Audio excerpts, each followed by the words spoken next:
Hello, everyone, and welcome back to another episode of Exercise is Bullshit. I'm your host, Logan Emmett Herlihy. Obviously, for those of you who've listened before, you know the acronym, but for those of you who haven't, bullshit stands for bodybuilding utilizing logical lifting and scientific heuristics to inform training. And I am joined by one of the best scientists in the game today. Lee Bell is a senior lecturer at Sheffield Hallam University over in London, or not London, but England, the UK, somewhere over there. Uh, and Lee's joining us today to discuss a bunch of his different research. I'm so excited to have you on. Lee, why don't you give us kind of an introduction, your background in exercise science, sort of how you got involved with the whole thing? Thanks, Logan. Pleasure to be here. We're probably about 2.5 hours away from London, so in the grand scheme of things, it's not too far. So I am a senior lecturer in sport and exercise science. I'm also a program director for our master's degree in strength and conditioning as well. In terms of kind of my route into that role, it's been long and varied. I've worked as a personal trainer, strength and conditioning coach. I've done a little bit working with the National Health Service, prescribing exercise to individuals with controlled medical conditions. I've worked with elite athletes. I've worked as a fitness writer. I've worked as a master trainer. I've done all number of things really, but for me, kind of like the most important thing is it's the education side of coaching. I love working with athletes, but even more so, I love really getting into the mechanistic aspects of exercise training and being an academic, it kind of perfect job in that sense, really. So you've had a lot of varied background, obviously. You mentioned you've been a trainer, you worked for the NHS. I'm interested, it's not part of this podcast, but I'm interested to hear what that's about. I guess, how did you make your way to Sheffield Hallam? What was that process like when you finally decided that, hey, I like all of this stuff in exercise science, but really what I'm focused on is, like you said, the mechanistic application. How do I maybe teach other people how to do this? Get people interested in this. What was that process like for you actually becoming a senior lecturer? So when I passed my undergraduate degree, which was just a very generic degree in sport, so it had aspects of sport management, sport development, little bits of fitness here and there. It wasn't until I got my first job as a gym instructor, so before working as a personal trainer, and just absorbing information, spending lots of time on forums, reading magazines. Of course, back then there was no internet that you could rely on for information. And just kind of like, I guess, seeing the response from the clients that you're working with based around how you interpret current information, which is the beginnings of the educational process, really. So, seeing the results was part of what kind of drove me forwards to learn more myself. But I think over time, what I realized was, yeah, it's really cool coaching, but what I'm interested in is all of this stuff that's in the background that inherently the people that you're working with might not necessarily care about. They want to be getting leaner, they want to be getting more muscular, they want to be getting stronger, but are not too concerned about all of the bioenergetic pathways that I need to understand in order to prescribe effective exercise, or some of the information around muscle protein synthesis or the neurological responses to strength training. The more I kind of got into reading around that, the more I thought, you know what, I would love to be able to just stand in a room and tell people about this outside of a coaching environment, but more in a kind of a formal educational institutional environment. So I think I was always going to end up as an academic, if I'm being honest.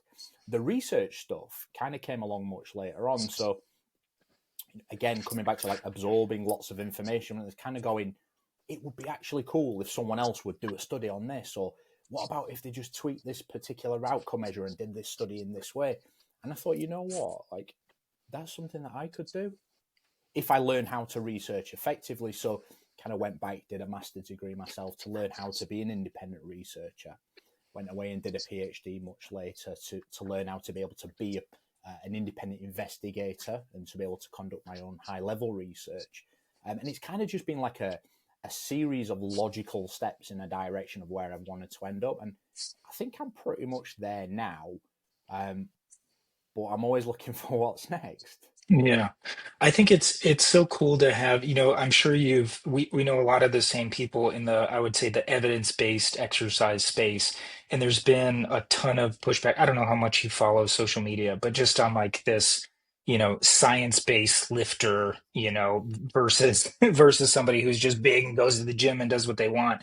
And I get a lot of the pushback. I think a lot of it comes from the air quotes science-based lifters, are a lot of people that have just gone to school, they don't have the practical experience. So it's like they're taking what they see on a research paper and they're trying to apply it in a real world environment. I think your background is interesting because you obviously did it kind of in the reverse. Like you worked with a lot of people, you trained, like you said, you were a master trainer beforehand.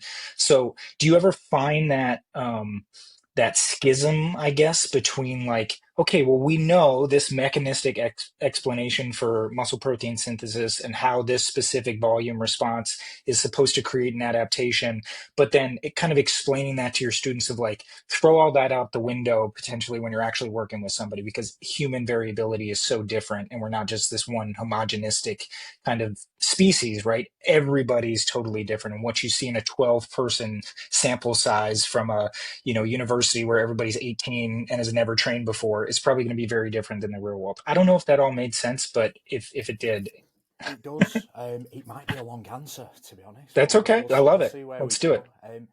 I I have always been of the view that we can learn a lot about old school bodybuilding techniques, and we just need to understand why they work, and if they work, how we might be able to optimize that with different populations. Like you said, they're like variability in how people respond between people is super high, but it's also high with the same person, how they respond across a particular period of time as well. So what works in block one of training might not work in block three or block four. So you get this inter-individual variability, but you also get intra-individual variability as Yeah. well. And a lot of what I do leans into like models like the department and methodology, where we look at like a good study should have a practical application. Now, there are some studies that have to be hyper controlled. You have to limit all extraneous variables so you can say, does A affect B in this particular way? But they don't always transfer very well to a practical environment. Yeah. So that's the first thing, is that not all studies are made to have a practical application. But I try to always view it in this, what I've mentioned, department and I think that's a methodology lens. super important point. I don't want to cut you off, but I No, please think do. that's an important point in the nuance of, because science is being perpetuated so much on social media now too. There's no nuance in how people are interpreting data, right? So they're just getting a new study and they're passing it on to their followers and saying, look, A creates B. And like you said, for the average layman person that doesn't have any background in statistics or exercise science, actual literature, and just is reading, the intro and the conclusions at the end, it's like, okay, well, why didn't this work for me? Or, oh, that's, somebody else from the outside. Oh, that's so stupid. Why would you even care about that variable? So I think the the understanding of how to read and interpret literature is a big issue in all of this as well. But please It continue. is. And see, I've never, there's almost like maybe like a chain of command between what happens at the conceptualization and research and what happens with the end user, being the athlete or the client that we're working with. It's not a hierarchy. Like the researcher is not more important than the coach, and the coach is not more important than the researcher in that chain of command. We should be working collaboratively. So a lot of the research that I've conducted has always started with discussions with coaches, experienced coaches. What do you do and why do you do it that way? What is it about this real world of coaching that I can learn from you as a researcher that I can then go and implement in a scientific way? Then come back to you and say, okay, these things are working in this particular way. These things we can optimize in this direction. And these things, maybe we need further exploration. And there are various models of research that can do that. So one that jumps out to mind is the applied research model in sports sciences, the ARMS model. And if you haven't been trained to interpret scientific research, sometimes you can see a single study and you look at that in isolation. But what it actually is it's a series of studies that are created as a string within this ARMS model. And the ARMS model always kind of starts with like, let's describe the problem, let's define the key terms. So for me, in my world, deloading, overtraining, overreaching, like how do we define those terms? Because if we can't define them accurately, we can't measure them appropriately. And we see that in some of the science that overtraining has been in the past defined in lots of different ways, as a verb, as a Yeah. noun, as a process, as an outcome. And Yeah. then we give that to coach and we go and decipher that. And then we wonder why they don't always interpret correctly. So for me, it's always been about this collaborative approach, working together for the greater good, not working in silos or against each other. Yeah, I love that. And that reminds me a lot of, are you familiar with, do you know Solon University? Yeah, yeah, Do you sounds know familiar. James Fisher and James Steele? Yes, I do. Yeah, so I'm good friends with both of them, and we've Yeah, great had guys. long discussions about this. And in my field of expertise is more like a high intensity training approach, and obviously those guys were big advocates for that style of training, but also for you just made me think of with defining these different terms, and they're so loosely kind of ambiguous in the industry, like failure, for instance, or like volitional failure versus technical failure versus what is actual failure. And I still don't think I think James Steele had a really good, Fisher and Steele put together a paper, I remember at one point, that really tried to describe like momentary muscular failure. And I think they did a really good job as a working definition of They that. But did, it's and not been we used that. We used that in one of our studies as well to yeah, define but that it's not term. been picked up in the mainstream, it Yeah, seems like. It's still, I hear the big debate right now, which I wanted to talk to you a little bit about. And we're kind of going off topic, but I think this is a really cool, interesting, it's interesting to me at least. But I think with failure in particular, there's a lot of research, and maybe this is a good transition into that of what is the ideal volume? How close to failure do you have to get?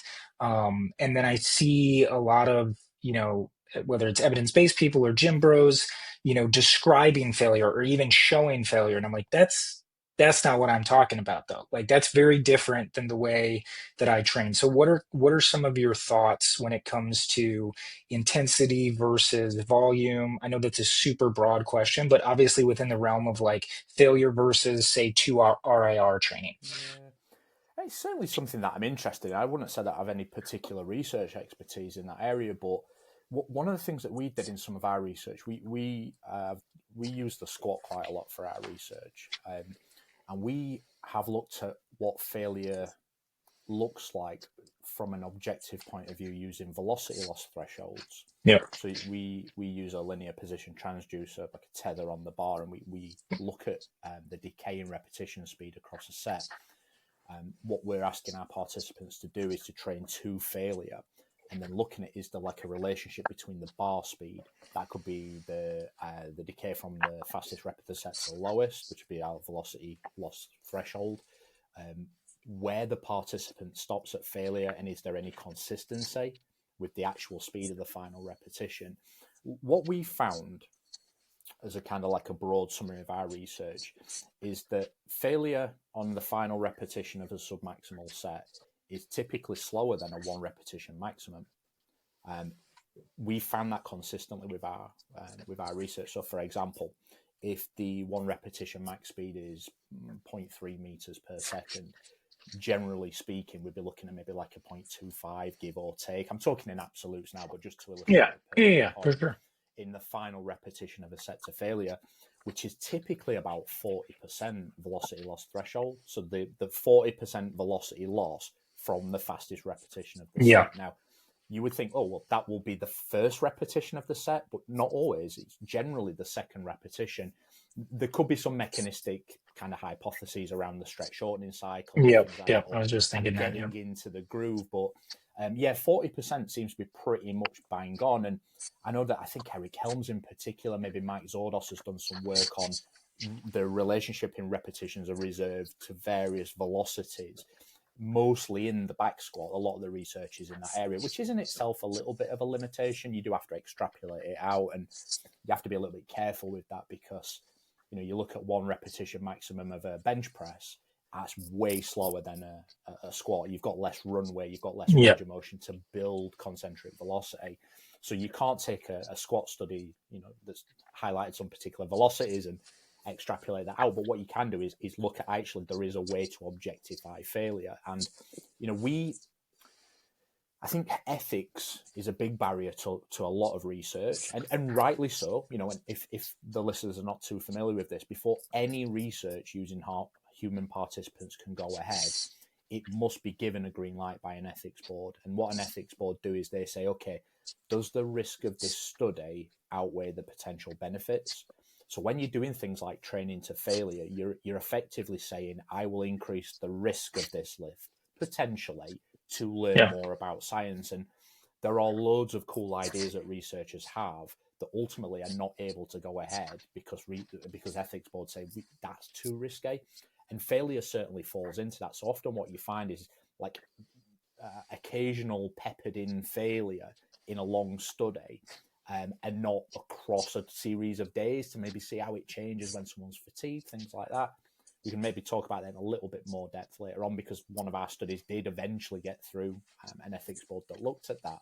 But effectively, I think where I'm going with this is, look, in order to get stronger, you don't need to train to failure. There's sufficient literature out there that shows that for muscle hypertrophy, you don't need to train to failure.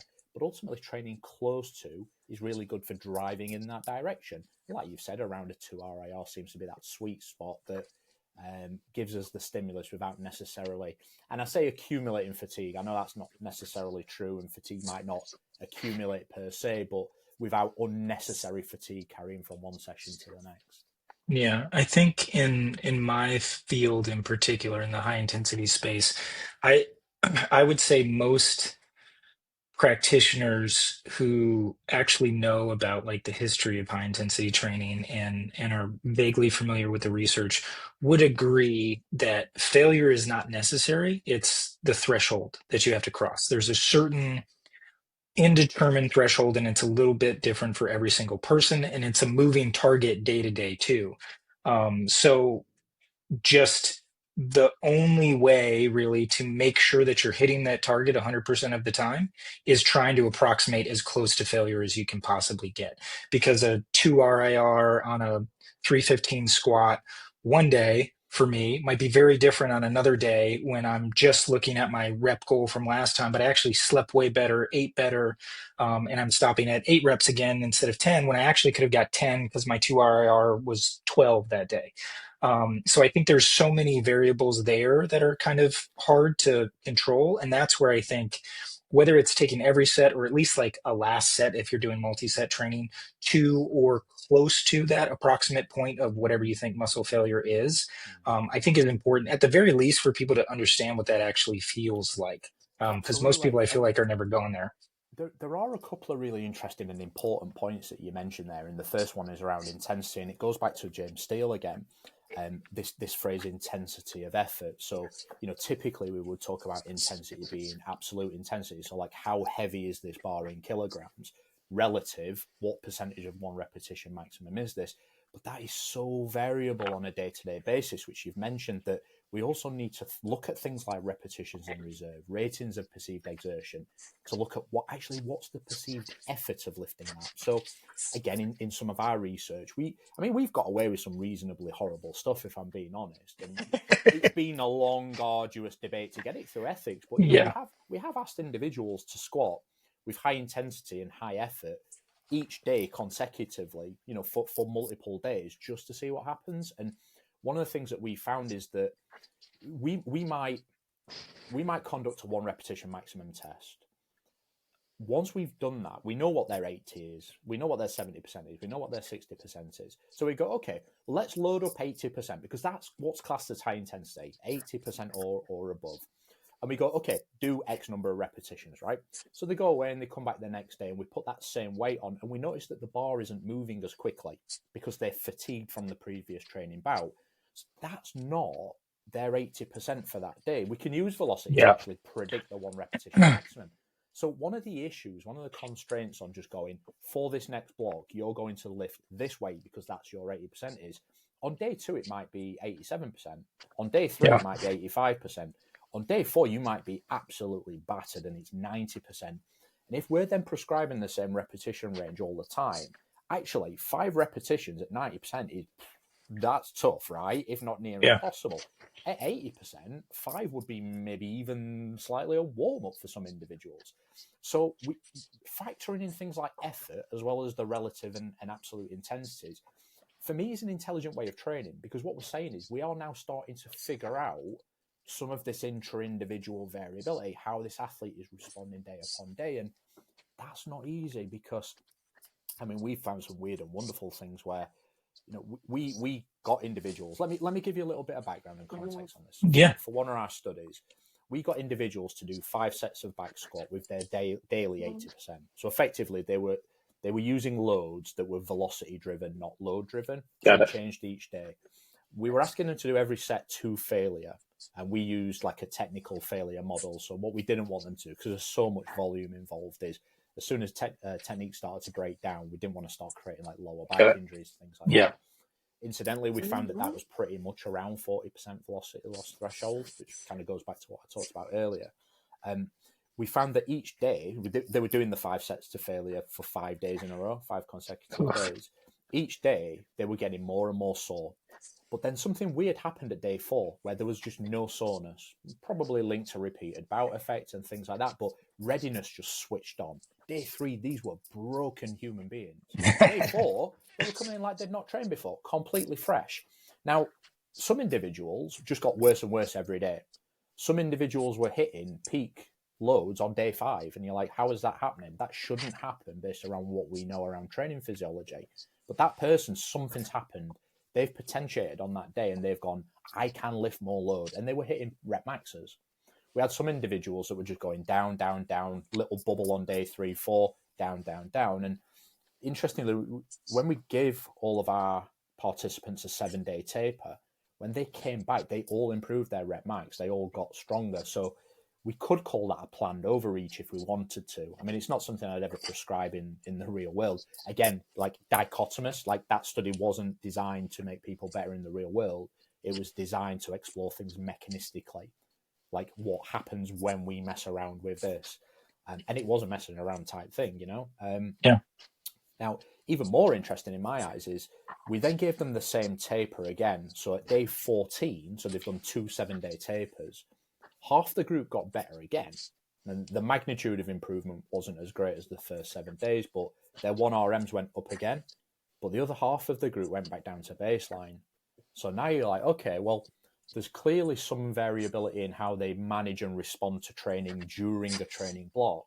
But now there's this, and we'd call it supercompensation kinetics, this variability in how much people peak by, but the duration of which they reach peak strength, and then how quickly they lose it as well.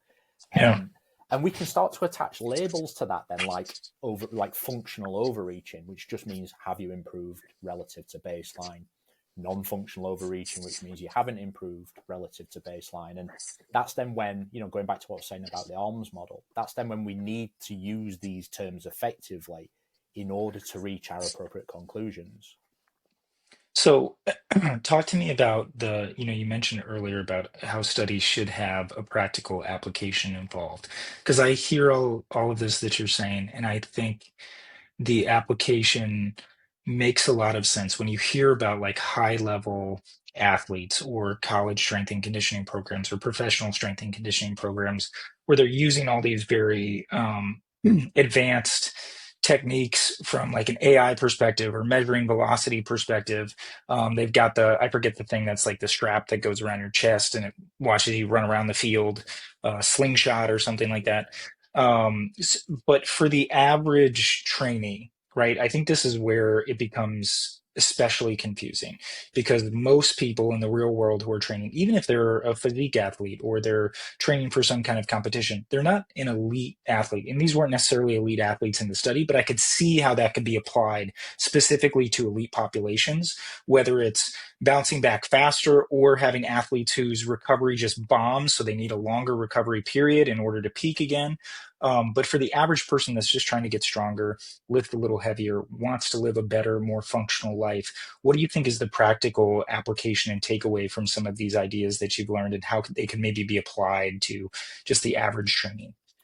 For a very long time, elite athletes and coaches have had to use training studies from untrained individuals because they are easier to recruit and they are more accessible. Typically, they're university students.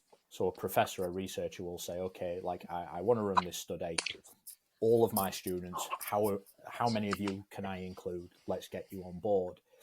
Things have kind of pivoted a little bit now. So we're trying to target elite athlete populations to see how trained individuals respond so that then we can use that to inform further training in trained individuals, right? That makes sense, yeah? Yeah.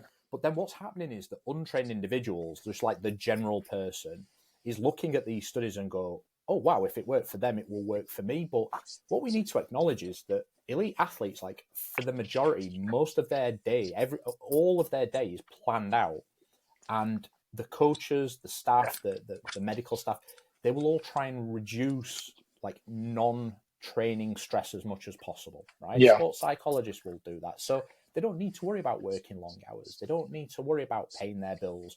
Again, I'm making it stereotypical for the most Yeah. part, certainly at elite level. The typical general population individual is trying to train around a 40-hour work week and having to see the kids and the family and making sure you don't disregard them. And you've got to pay the bills and you've got to go to get your food shopping, and you can't train like an elite level athlete.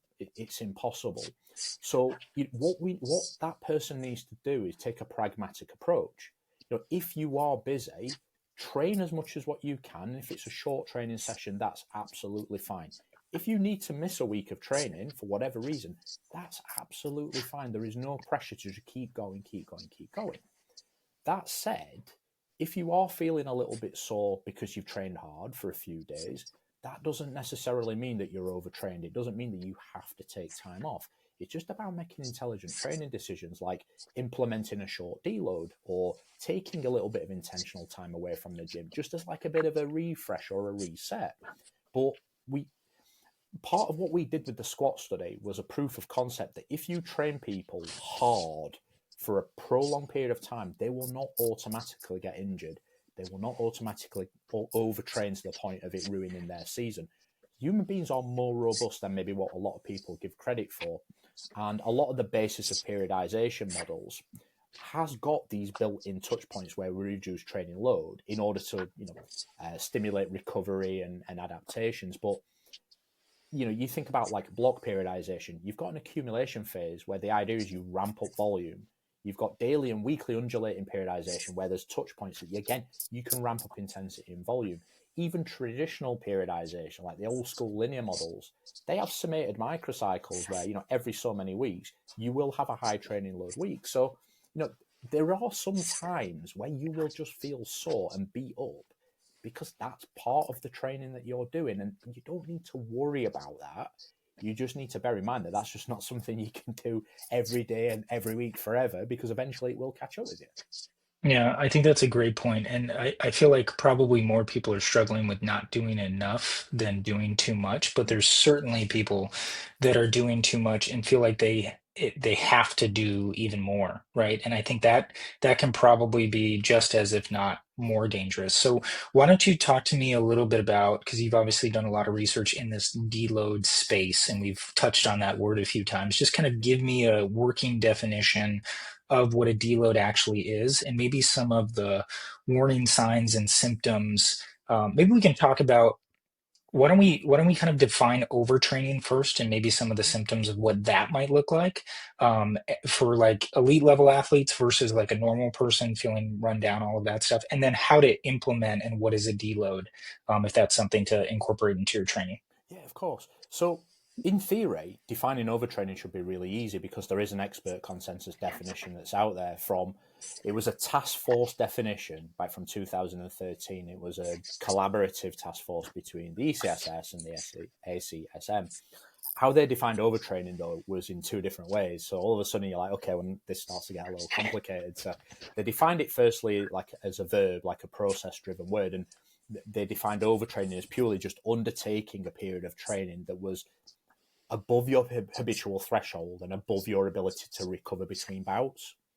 But what they stated was that whilst that might end up being a bad thing, that it might also improve performance. So you're like, oh, okay.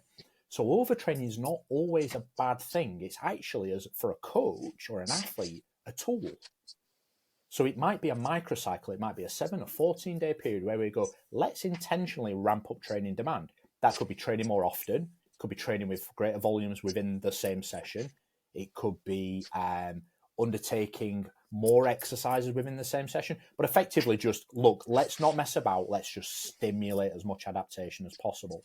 The reason why it's overtraining is because you're training so frequently, you're not recovering between bouts, so you will feel more tired. So one of the things is, in terms of understanding overtraining, is positionality. So if I am feeling really, really tired in a training block and it is a planned thing, then that's nothing to worry about, right? if you're feeling sore between sessions and that's not the intention, that shouldn't be happening, that's then when perhaps we need a deload. Now, I'll come on to deload in a second, but the second way that the task force defined overtraining was as an outcome. It's kind of more like noun-based, and it was the overtraining syndrome. So now what we're talking about is the result of chronic, prolonged training over a long period of time. Again, that might be intentional, it might be accidental. They defined it as being performance decrement lasting a minimum of 4 weeks. Now, it's difficult that because if we've got an endurance athlete, the way they define decrease in performance is way different to a powerlifter or a weightlifter or a bodybuilder. So there's no one gold standard test that we can employ that goes, that person has got the overtraining syndrome. But what we need to do really is refer them to a medical practitioner. It's a diagnostic framework that the medical professional will go through. It's like a flow chart, top-down based, and you have to rule certain things out. So you have to rule out like diseases that might provide similar symptoms of task-based performance decrement. You have to rule things in like, have you suffered this for a minimum of 4 weeks? If you've been tired for 2 weeks and then you come out the other side feeling fine, you were nowhere near the overtraining syndrome based on their definition. So in the studies, you've got some that have used overtraining as the verb. We've got this intentional 2-week plan that the athletes undertook. They were overtrained, but we're using the term as a verb. You've then got some studies that have tried to intentionally induce the overtraining syndrome. They've all failed. We've never seen a case of the overtraining syndrome in the literature. That doesn't mean it doesn't exist. It just means we've not seen it in a controlled environment. But some studies have referred to the overtraining syndrome, but used the term overtraining colloquially. So now you've got the same term being used in lots of different ways. Edward Lee Thorndike called it a jingle-jangle fallacy, where we either use like it's a brilliant model. Like from a sociology point of view, like a jingle is where we use multiple words thinking they mean the same thing. So like programming and periodization, we often talk about them being the same thing, but they're not. They're completely two distinct things. What we're talking about here with the overtraining stuff is a jangle. So it's like the same word used in multiple different ways, and not in a nonsensical way. So my PhD thesis was in overtraining, and I'm reading through all these studies, and I'm looking at verb-based, noun-based, outcome, process, syndromatic, all these different things, and I'm like, what? Okay. But one thing that's jumping out here is that every single one of these studies overtrains someone intentionally or observationally. They're just watching what happens, and then they apply a taper or a deload, and I'm like, okay, what's the definition of the deload? Tapering's been defined really, really well by Kyle Travis. His work in powerlifting is fantastic. But I'm seeing these studies pop up and it's deload here, deload there. And I'm like, okay, what does that actually mean? And no one had ever defined it. So I know a pretty sad world I live in, I guess. But I'm like, you know what? I'll define it. If no one else has done it, I'll do that, right? So, you know, I got in touch with some researchers that I discussed this idea with before, like Dr. Pike, for example, Milo Wolf, David Nolan, based in Dublin. And we said, look, guys, like, I've got this idea. I want to define it. But the way I want to define it comes back to the arms model is I want to speak to coaches and I want to see how they define that word. And then what we do is we look at similarities. We look at like key words that they use to define dealer, because they're doing that day in, day out in the real world, right? Yeah. So rather than it me being my bias going, no, I'm the most important person here, I'm defining it the way I think it should be defined, we just looked at groups of keywords. In the end, what we do is we kind of analyze that using thematic analysis. And we said, okay, well, a deload is effectively a taper, right? It's a period of reduced training. However, a taper is always pre-competition. So you train, you taper, then you compete. Then you peak, yeah. A deload is what separates. And originally our thinking was it separates two training blocks. So visualize the schematic. It'd be training block 1, deload, training block 2, taper, compete. So the taper and the deload are distinguished by where they're positioned relative to competition.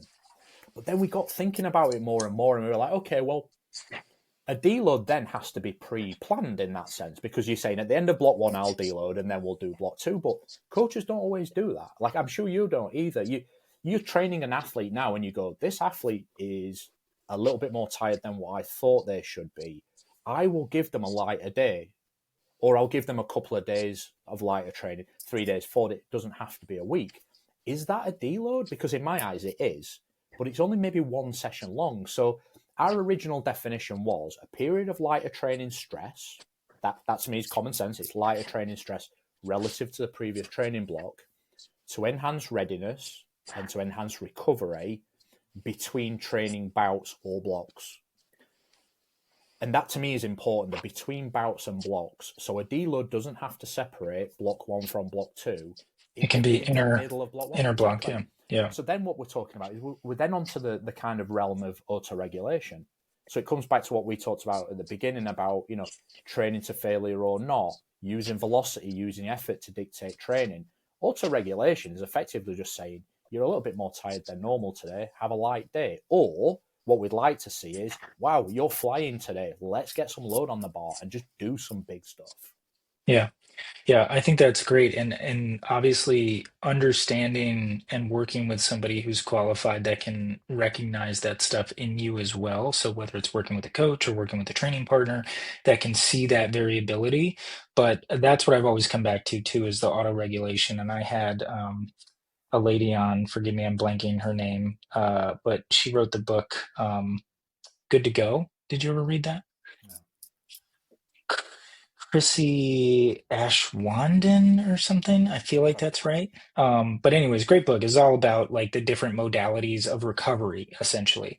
But what she sort of came to her conclusion based on all the research she's doing. I mean, this was red light, it was massage, it was Theragun, it was all these different types of recovery modalities. And it all came back to autoregulation. It just all came back to how do you feel today? Which is very like touchy feely and not very scientific and doesn't seem like it's something that you can quantify. But I think it's something that only comes with training experience, or at least working with somebody who has a lot of training experience and has seen you over the course of your training career and how you show up on the day, what's going on in your life. How are you, like you said, how are you moving the bar that day? Hey, Lee, you just did your 225 warm up and you were smoking it. Like we're going for PR today. And it's like, you might not be able to understand that yourself, but some people can obviously auto regulate and do that as well. So I think that's just such a great point, but something that you also, like many things, right? There's nuance. You have to be careful of like, some days you just got to show up and do it and you don't really feel like doing it. Like you're not always going to feel like doing it. Yeah. But I think there's especially over the course of your training career, or if you're trying to get into it, and this is kind of the soft method that I use, is like, if I'm not excited about going to the gym for multiple days in a row, that's probably a pretty good indicator that I need to take some kind of deload or take a few days off. Are there any other things from a practical application perspective that you've seen, or just going through this research, talking to other strength coaches, indicators for people? It's like, if you're feeling this way, maybe it's time to consider this thing. Absolutely. So from our research and from speaking to other coaches and what we've applied in practice is there is a disconnect between the objective data and the subjective data. What I mean by that is it's quite common for an athlete to feel sore, to feel beat up, to feel sluggish, but the numbers to tell us a different story, and vice versa. So again, like using our squat study as an example, we used a number of different readiness measures before the sessions each day, and they were simple questions like, on a scale of 1 to 10, how sore do you feel? How well did you sleep? How stressed do you feel? And invariably, those numbers are all over the place because athletes are responding in different ways. But we then did objective measures like counter movement jump height and peak force. And, what we found was that some days someone would say they feel sore, but their jump height was really high. Other days they would say, I slept really well, and their bar speed was lower than normal. And so for me, it's about triangulation. It's about always factoring in how the athlete feels. That's really, really important. But also understanding that if we are only led by that, we might make a misinformed calculation of training. Likewise, if we say, oh, your counter movement jump in isolation has decreased by X%, you're having a lighter day, that's disregarding the fact that the athlete actually might be feeling in a pretty good place and wants to hit the PR. How it's triangulated, the third part of that triangle will be just the coach's experience. Like just understanding the athlete as a person. Like some athletes will do anything to get out of a heavy session. Some athletes will do anything to cheat their way into a heavy session Yeah. because they're going on holiday in a few weeks and they just want to look massive on the beach or Yeah. for whatever reason. So like the experience from the coach is really, really important. And I'm lucky, like I have the luxury of being able to talk to world-class coaches. And it's an equivalent. It's a little bit like, we talked earlier about having untrained and trained individuals in studies. It's a little bit like having experienced and inexperienced coaches. Like inexperienced coaches can learn lots of what world-class coaches are doing. And that's why I try to leverage those in studies by saying, look, you are at the top of your field. What can we learn from you? And you're right. And there was a comment which actually it was a really good one right at the beginning. And it was, I'm trying to think how you phrased it now. It was related to like the experience of the coach. No, in fact, you know what? I'm going to skip that one altogether. I don't want to phrase it in a way that. No, I'll tell you what, mate. Move on to the next question, and if it comes Okay. back to me in a way that I Okay. know how I want to phrase it and link it in, we'll go with Yeah. that one. Yeah. Well, we're kind of wrapping up anyways. I am sensitive to your time and I have to get out of here too, but I'd love to have you on again in the future. I feel like I could talk about this stuff for hours. I guess just, practical, because again, like the way you described that is great, but it's really coming down to the coach and client relationship, Yeah. or the coach and the athlete relationship. What are some things you've maybe learned from an auto regulation perspective for just the average trainee? Like I always try to bring it back to that of because obviously if somebody's just going to the gym by themselves, they don't know how to filter through a lot of that stuff. Well, I do feel a little crappy today. What are some signs I should look for that this is a day that I need to go lighter? Or, I feel crappy, but maybe I should do this counter jump test first and then I can see like, okay, maybe it's not so crappy after all. Because I'm sure you've had this experience, and I have. Yeah. Some days I come to the gym and I feel like $1,000,000 and I crush it. Other days I come to the gym, I feel like $1,000,000, I suck. And then vice versa. Like I feel like dog shit and I'm PRing everything, or I feel like dog shit and I perform like dog shit. So there's really no no one-to-one correlation there. But what are some of maybe the keys that you've seen from experience in talking to these other coaches that people could take away? You might be surprised by this answer, but for all of the scientific equipment that I have access to, for all of the athletes and coaches that we work with, my single answer to that is if it just doesn't feel right, if the session doesn't feel right, have a lighter session, but don't make that decision until after you've completed your warm-up in full and probably are halfway through your first exercise. So if you go into the gym with the mentality of, I just do not feel right in this session, it will cascade and you will talk yourself into feeling tired. Go through your warm-up, go through your drills, and hopefully that the person's warm-up will be more of like a psychological strategy and not just a physical one. So going through your routine, your prep routine, and then start to make some decisions. See how the first few sets work. If things are completely not working, you can either deload, so you can strip some reps off, you can increase reps in reserve, you can take a little bit of load off the bar. Sometimes one of the best things to do is just have a pivot session. Just say, you know what, I'm going to rip up the manual, completely different set of exercises. Maybe they are in the same pattern. So if we had a squat planned in, maybe we'll do leg press today. If we had a bench press in, tell you what, why don't we do some chest flies? Like it depends on the purpose of the block, but sometimes those pivot sessions are just a way to reinvigorate and just go, you know what, rather than psychologically going, this is lighter than normal and I'm in a bad place, who cares? Do something different, suck it up, come back next time, and just enjoy the fact that you're in the gym and you've shown up.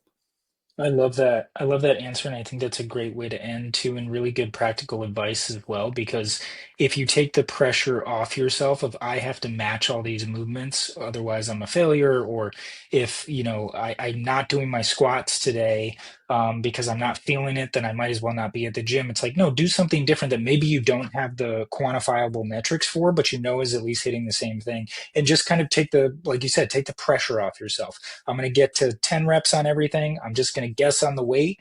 I'm going to do a leg press instead of a squat. I'm going to hit the flies, and I'm just going to grab 30s and see what happens. And maybe I get a few extra. And the next set I can do a little heavier if it felt good. Like taking that pressure off of yourself for the session is, I think, a wonderful way to still show up, but not necessarily feel like a failure in that scenario. Lee, this was awesome. I feel like I learned a lot. I transitioned all over the place. I had a bunch of other questions I wanted to ask you, but we just had a really good thing kind of going there. So Hmm. I really appreciate you taking the time. Great definition of functional overreaching, how and when to maybe implement a deload. Is there anything else that you feel like kind of to recap or touch back on? There are a million different things I'd love to talk about in more depth. Maybe let's do a part two soon. Yeah, I love But that. but for now, no, I don't think there's anything else that I need to layer on other than just there is a lot of nuance to a lot of these conversations that we've had. Yeah, So I'm conscious that there are other answers and there are different ways that we can approach some of the questions that you've asked. So perhaps we can pick that up another time. But no, for yeah, now, it's like, look, if the purpose of your block is to train hard, just suck it up and train hard. If yeah, not, love it. take a pivot session, have a day off, have a week off if you need it, come back brighter, better, stronger, fitter, faster. Yeah, I love that. Is there contact information if anybody wants to reach out to you or ask you any questions? What's the best way to Uh, contact you? probably via Instagram. So at Lee3ELL is the best place to contact me. I'm always available for any questions that people have. I probably spend a little bit more time there on any other than any other social media. That's great. I really appreciate your time today, Lee. Thank you, everyone, for listening. We'll be back in a couple weeks, and hopefully, we can set up a part two in the future because I think better technology and a little more preparation. Now that I've kind of talked to you a little bit, I think will go a long way. But this was Sure. really fun, and I really appreciate you taking the time. Thanks, everyone, for listening.